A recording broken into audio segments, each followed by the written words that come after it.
아이가 검사나 치료를 앞두고 불안해하거나 울음을 멈추지 않는 경우를 흔히 보셨을 겁니다. 아이와 부모님에게도 안타까운 상황이지만 아이가 협조하지 못하면 진단과 치료 과정이 멈추게 됩니다. 이런 아이들에게 약물을 투약하여 불안감을 줄이거나 졸리게 만들어서 통증, 불편함, 검사나 시술에 대한 나쁜 기억 없이 안전하게 치료받고 회복하도록 돕는 과정이 소아진정입니다. 그러나 안타깝게도 소아진정의 중요성에 대해 잘 알려져 있지 않습니다. 소아진정에서는 안전이 최우선입니다. 시술을 위한 진정 중 진정이 되지 않아 검사를 중단해야 하거나 진정 약물에 의해 호흡 이상 등의 부작용이 발생하지 않도록 해야 합니다. 우리나라에서 아이의 진정을 위해 가장 많이 쓰는 약은 미국 등 여러 나라에서 그 안전성과 불확실한 효과 때문에 사용이 중지된 약입니다. 우리나라에서는 검사나 시술을 앞두고 잠도 못 자고 금식을 유지한 채 몇 시간을 기다리다가 진정 약물을 투여받고도 적절한 진정을 이루지 못하여 검사를 하지 못하는 경우가 자주 발생하고 있습니다. 아이와 보호자에게도 그리고 의료진에게도 안전하고 효과적인 진정법의 확립 꼭 필요합니다. 소아진정연구는 어떻게 구성되고 진행되나요? 아이에게 진정이 필요한 상황은 다양하고 복잡하기 때문에 본 연구는 여러 상황을 고려하여 전국 8개 대형 병원에서 이루어집니다.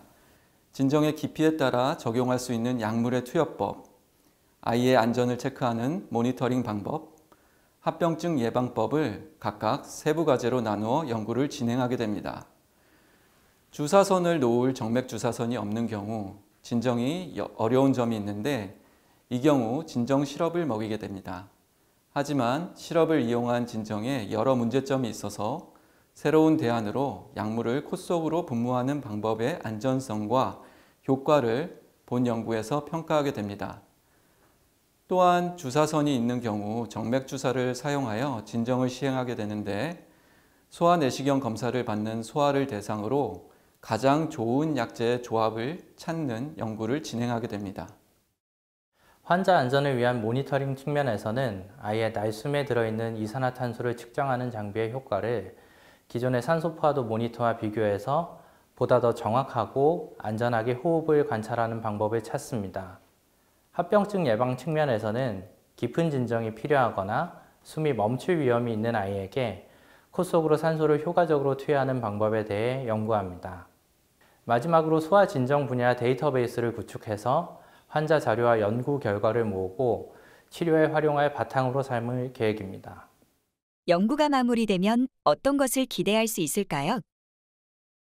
본 연구는 소아의 안전하고 효과적인 진정을 위한 최적화 전략을 개발하는 데 있습니다.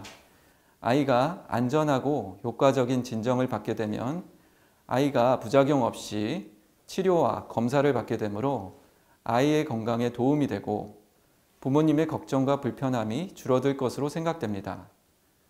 의료진의 진단과 치료에도 도움이 될 것입니다. 이 연구가 완성되면 소아진정 관련 새로운 근거가 창출되고 새로운 연구의 바탕이 될 것이며 소아진정을 전문으로 하는 의료진 양성하는 데 큰 도움이 될 것으로 기대합니다.